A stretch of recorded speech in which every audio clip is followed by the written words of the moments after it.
Assalamualaikum dan salam sejahtera kepada Prof dan rakan-rakan sekalian. Kumpulan kami akan menerangkan mengenai isu-isu falsafah dan dasar pendidikan. Saya, Awang, dan kawan-kawan saya iaitu Kasen, Hazim, Wan dan Fazirul akan membentangkan mengenai tajuk ini. Untuk yang pertama adalah rujuk falsafah pendidikan tambah baik kurikulum. Di sini terdapat 2 poin iaitu ikut piawai dunia dan landasan betul. Yang pertama adalah ikut piawai dunia, iaitu kurikulum kita mempunyai ciri pendidikan mengikut piawai dunia di samping tidak mengabaikan sifat primordial kita yang selalu kita jolok sebagai acuan sendiri. Antaranya adalah matlamat pembelajaran, sukatan pembelajaran, kaedah penilaian selain pedagogi. Primordial adalah pandangan hidup berdasarkan ikatan tradisi, adat istiadat dan nilai-nilai budaya lokal. Ikut piawai dunia ini adalah penilaian sebagai kaedah mengukur kemajuan pelajar dalam sesuatu pelajaran. Walaupun terdiri daripada pelbagai cara, perlu memberi tumpuan kepada jenis subjektif cara penyoalan yang memungkinkan kewujudan lebih daripada satu jawapan betul. Pengertian pedagogi iaitu kajian mengenai pengajaran khususnya dalam pendidikan formal. Ianya terbagi kepada 3 iaitu kognitif, efektif dan psikomotor. Bidang kognitif adalah mengenai aktiviti mental atau analisa. Bagi bidang efektif pula adalah sasia diri dan bidang psikomotor adalah aktiviti fizikal seperti sukan dan pertukangan.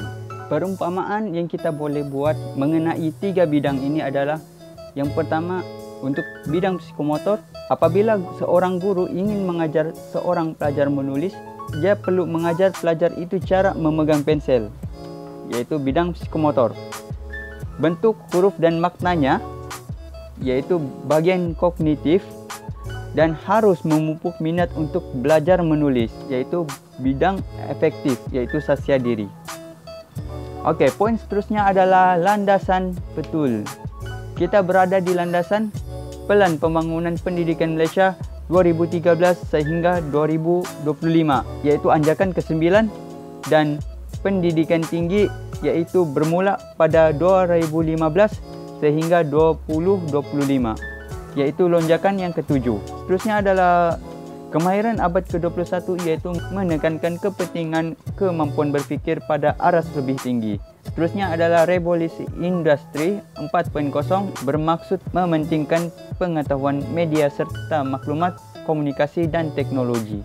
Dalam usaha penambahbaikan kurikulum ini, falsafah pendidikan kebangsaan perlu dijadikan rujukan utama.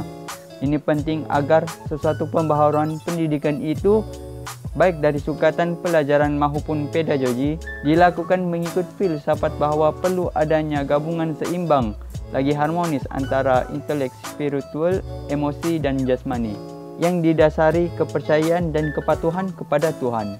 Ini penting untuk melahirkan rakyat Malaysia holistik yang bukan sahaja berilmu, cerdas dan rasional tetapi juga berakhlak mulia. Sekian daripada saya. Sekian, terima kasih. Bismillahirrahmanirrahim. Assalamualaikum warahmatullahi wabarakatuh. Saya Awang daripada Kota Kinabalu, Sabah. Hari ini saya akan membentangkan tentang falsafah pendidikan kebangsaan. Falsafah pendidikan kebangsaan adalah suatu usaha berterusan ke arah memperkembangkan lagi potensi individu secara menyeluruh dan bersepadu bagi mewujudkan insan yang seimbang dari segi jasmani, emosi, rohani dan intelek berdasarkan kepatuhan kepada Tuhan. Seterusnya, melahirkan rakyat Malaysia yang berilmu pengetahuan, berketerampilan, berakhlak mulia, bertanggungjawab dan berkeupayaan mencapai kesejahteraan diri bagi menyumbang kepada keharmonian dan kemakmuran keluarga, masyarakat dan negara. Seterusnya ialah kesetaraan FPK. Kesetaraan FPK begitu istimewa baik dari perspektif dan hasrat UNESCO, khususnya dalam mengungkap pendidikan abad ke-21 mengikut 4 tiang pembelajaran yang diwar-warkan UNESCO. Pertama sekali, FPK digubal pada tahun 1988 berbanding dengan 4 tiang pembelajaran UNESCO yang diterbitkan pada tahun 1998, iaitu 1 dekad kemudian. Apapun kesetaraan dengan pendidikan abad ke-21 yang diutarakan, FPK masih relevan sehingga hari ini. Malaysia telah mendahului badan dunia 10 tahun lebih awal. 5 perkara utama FPK tidak terlangkau atau terabai serta dilakukan dengan sempurna akan kesampaian, sekaligus pendidikan menjadi pemacu masa hadapan dari yang lain. Kesimpulannya ialah RI 4 bukannya sesuatu yang mudah diterima mengambil pandangan FPK disebabkan asas dan nilai falsafah yang amat berbeza antara kedua-duanya. Kewajarannya adalah agak rendah, justru memerlukan langkah bijak untuk menentukan bahawa FPK tidak sekali-kali diasingkan dalam kegairaan untuk menjadi RI 4 kenyataan tanpa memberi ruang kepada nilai, budaya dan tamadun serta perkembangan dalam arus perdana. Sekian wabillahi taufiq wal hidayah. Assalamualaikum warahmatullahi wabarakatuh. Seterusnya saya serahkan kepada kawan saya. Okey, Assalamualaikum warahmatullahi wabarakatuh dan selamat sejahtera. Nama saya Muhammad Azim bin Abdul Halim dan saya akan menceritakan mengenai isu dasar dan sistem pendidikan di negara kita. Antara isu yang sering diperkatakan dalam dasar dan sistem pendidikan di negara kita ialah syur wujudkan sekolah satu aliran tanpa abai bahasa lain.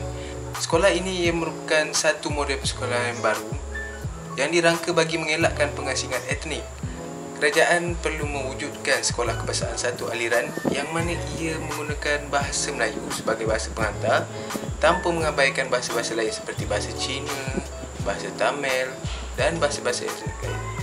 Agak sukar sebenarnya kerana model sekolah ini akan menggunakan sistem pendidikan yang berteraskan akademik, etnik dan spiritual. Tetapi ada caranya untuk mewujudkan sekolah yang menggunakan satu aliran ni. Macam mana?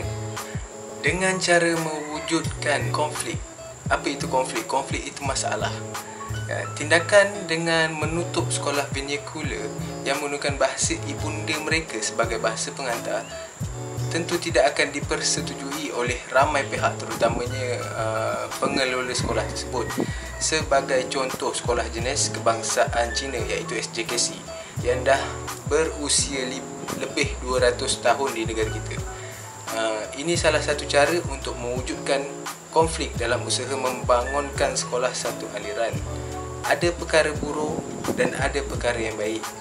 Perkara yang baik kita ambil dan kita masukkan dalam sekolah kebangsaan supaya dapat kita berkongsi bersama.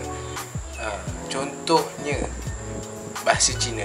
Bahasa Cina terdapat bahasa dalam Fuchao, Hakka, Hokkien. Kita tidak semestinya menekankan pada Mandarin sahaja. Kita menekankan semuanya kepada pelajar agar pelajar tahu, dia dapat berkongsi bersama. Cara kedua pula untuk kita menumbuhkan sekolah satu aliran ini ialah dengan memartabatkan bahasa-bahasa etnik lain bagi mendukung identiti nasional yang hanya menggunakan sekolah satu aliran. Kita perlu belajar daripada Singapura, negara maju yang didiami banyak etnik tapi ia hanya mendukung sekolah satu aliran. Isu kedua pula yang sering diperkatakan dalam dasar dan sistem pendidikan di negara kita ialah isu memastikan pendidikan dapat membentuk rakyat yang berakhlak. Isu ini sering diperkatakan sebab masalah buli sama ada di peringkat sekolah ataupun di IPT dari dulu lagi memang susah kita nak bendung. Macam mana cara bagi kita memastikan pendidikan di negara kita dapat membentuk rakyat yang berakhlak? Adab atau akhlak mestilah diajar di peringkat sekolah. Guru-guru pula mestilah menunjukkan atau mempunyai tingkah laku yang baik agar menjadi ikutan kepada murid, atau kata lainnya menjadi role model kepada murid. Pembentukan akhlak ni bukan dengan cara mengharapkan murid itu belajar sendiri melalui kawan, guru ke ibu bapa, masyarakat dan lain-lain lagi lah. Atau senang kata mengharapkan murid itu belajar dari pengalaman hidup. Walhal kita tak menunjukkan tingkah laku yang baik pun, kita tak menjadi contoh kepada dia. Mungkin kaedah pengajaran sekarang boleh diubah, bukan kepada hafalan untuk tujuan peperiksaan, untuk tujuan exam, tetapi lebih kepada pemahaman dan amalan. Exam banyak tertumpu kepada menguji pengetahuan kognitif dan kemahiran psikomotor, tetapi kurang menguji atau menilai nilai murni dan sosial serta akhlak iaitu efektif. Zaman sekarang kita memerlukan generasi berpengetahuan serta berkemahiran yang menghayati nilai murni, berbudi pekerti dan dapat menyumbang kepada kehidupan yang sejahtera. Ini merupakan cabaran yang besar sebenarnya kepada pendidik sejak dulu lagi.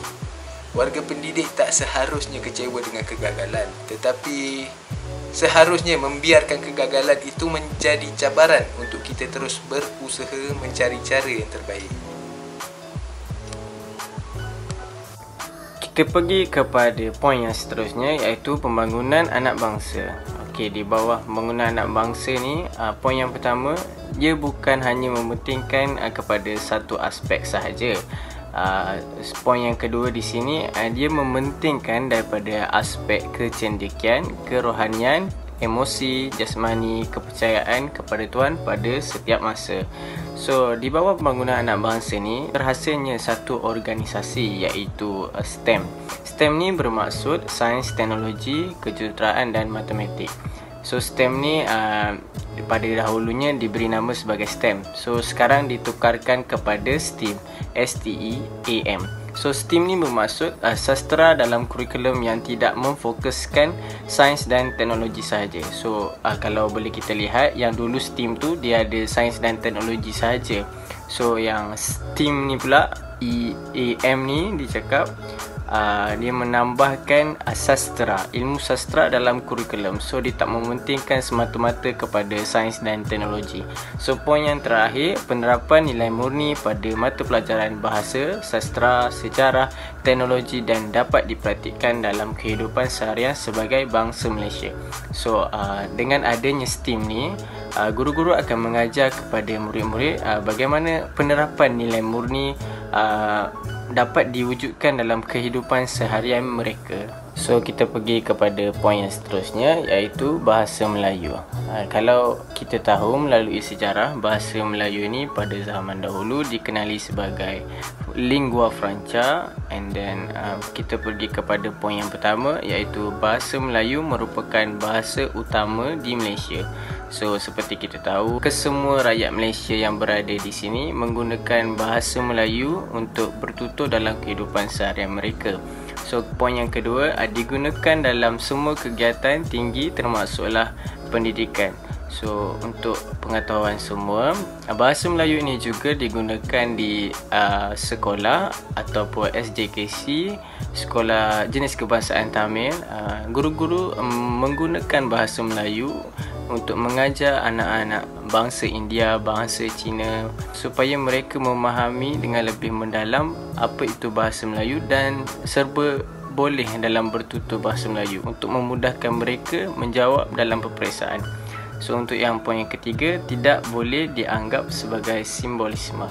So, maksudnya di sini, bahasa Melayu bukan sahaja dianggap sebagai simbolisme.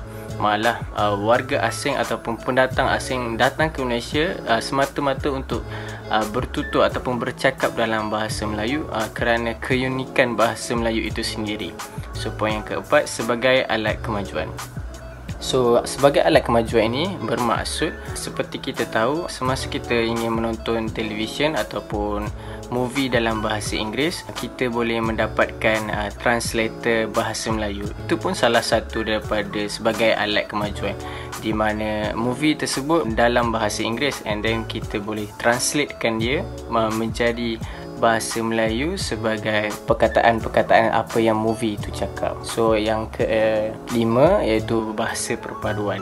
So, seperti yang kita semua tahu, bahasa Melayu merupakan bahasa perpaduan kita semua untuk merampatkan, untuk menjalinkan silaturahim antara manusia, antara jiran dan sebagainya. So, untuk poin yang seterusnya, melahirkan insan mahir, penuhi keperluan negara. So, bermaksudnya di sini untuk isinya, sistem pendidikan aras tinggi. So, untuk melahirkan insan yang mahir, keperluan kepada negara, seseorang itu perlulah mempunyai sistem pendidikan aras tinggi ataupun produk daripada universiti, daripada keluaran master, daripada keluaran PhD. Dengan keluaran yang mereka ada itu memenuhi keperluan negara untuk mereka bekerja sebagai jawatan awam dan sebagainya. So poin yang kedua, Finland dijadikan negara tanda aras kerana sistem pendidikannya amat berjaya dalam melahirkan pelajar yang seimbang antara akademik dan sosial. So boleh kita lihat di sini, negara Finland, kita sebagai negara Malaysia menjadikan negara Finland sebagai negara contoh untuk kita ikut ataupun untuk kita follow sistem pendidikan yang sangat bagus dan sangat terpuji daripada segi akademik dan sosial.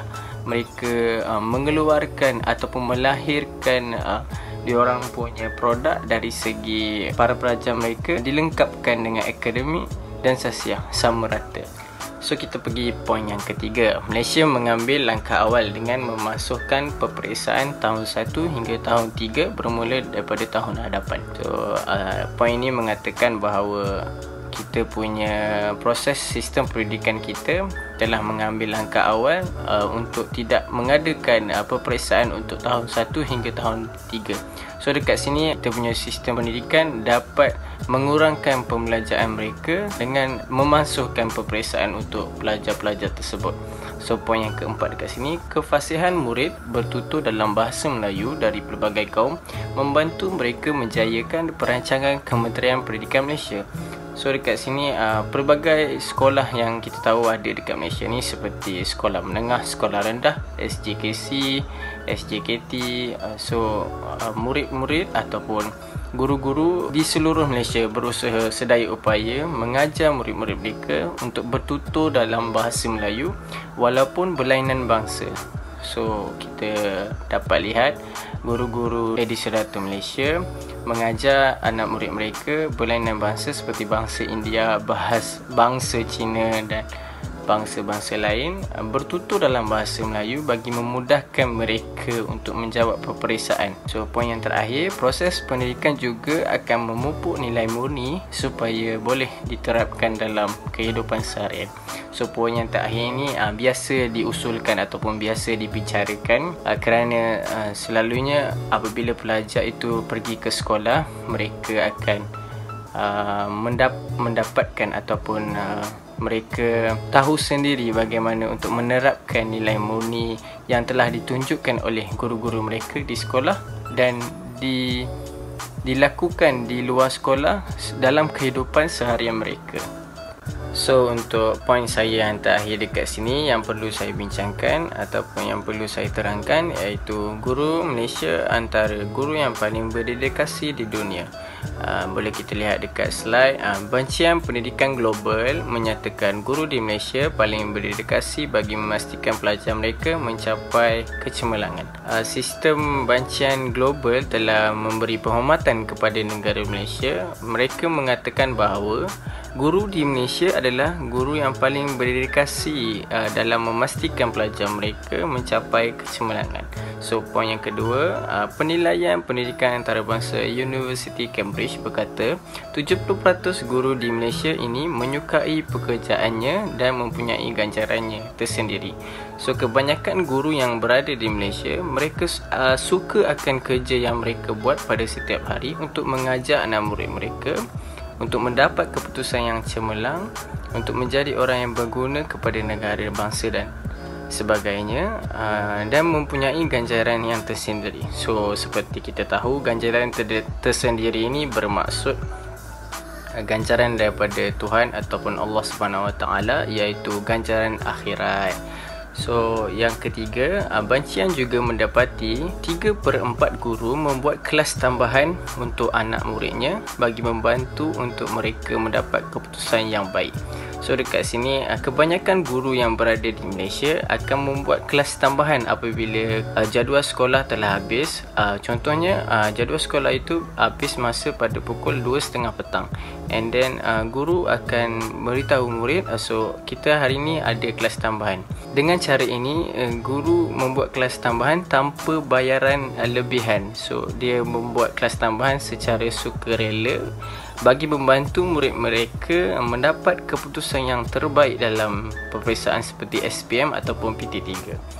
So poin yang terakhir, Argentina, China, India, Indonesia, Pakistan, Sepanyol, Afrika Selatan dan Amerika Syarikat. So dekat bancian global ini, kita tergolong antara negara-negara yang terbaik sistem pendidikannya di dunia. Sebanyak 474 pelajar dan 634 guru terlibat dalam bancian tersebut. So dalam negara Malaysia ini mempunyai guru-guru yang berdedikasi setaraf antarabangsa, dan kita punya sistem pendidikan Malaysia ni sebaik ataupun seiring dengan sistem pendidikan yang berada di dunia. Sekian saja, terima kasih. Assalamualaikum warahmatullahi wabarakatuh dan juga selamat pagi. Saya ucapkan kepada rakan-rakan kelas dan juga tak lupa juga kepada Prof. Amir Hassan. Okey, seterusnya saya akan menyambung tentang bahagian ataupun subtopik yang terakhir dalam bab ini, iaitu isu pendidikan dan juga cabaran. Jadi, apakah isu pendidikan dan juga cabaran ini?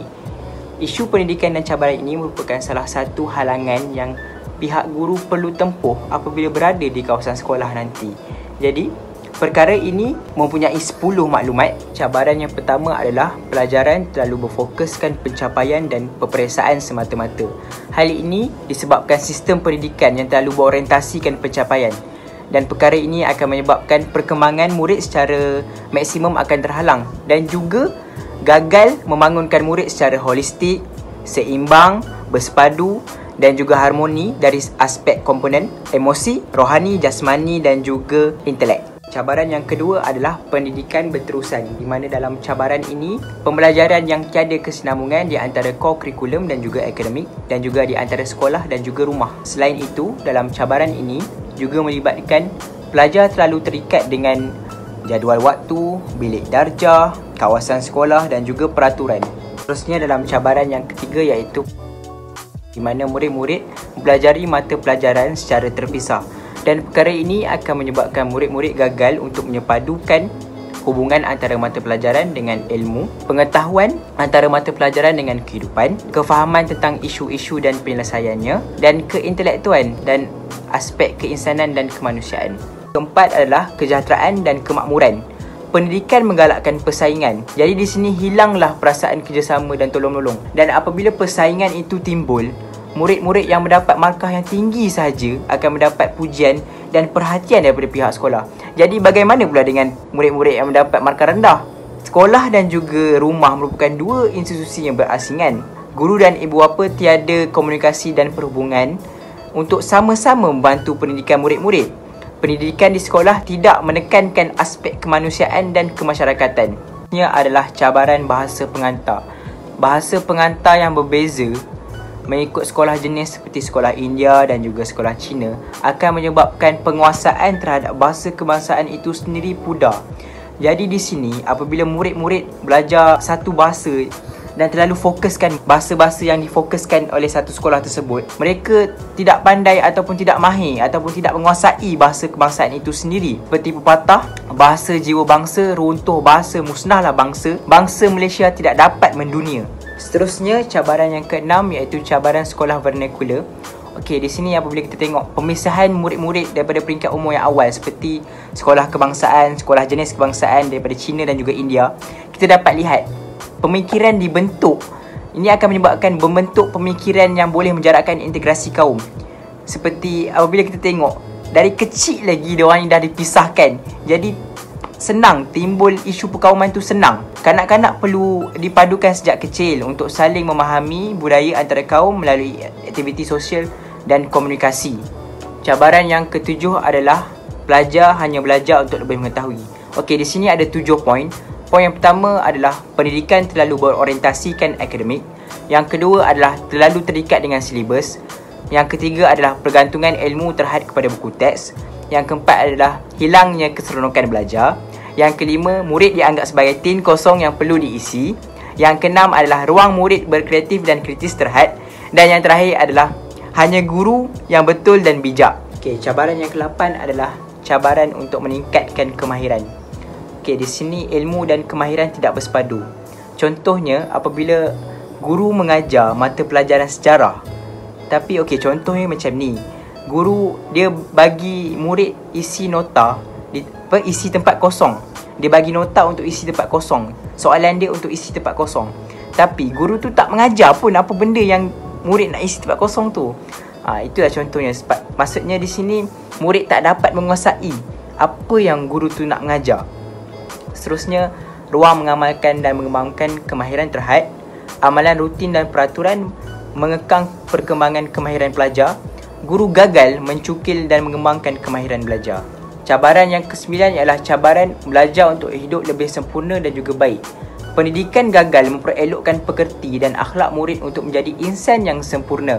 Kekurangan role model untuk dicontohi oleh murid-murid di sekolah.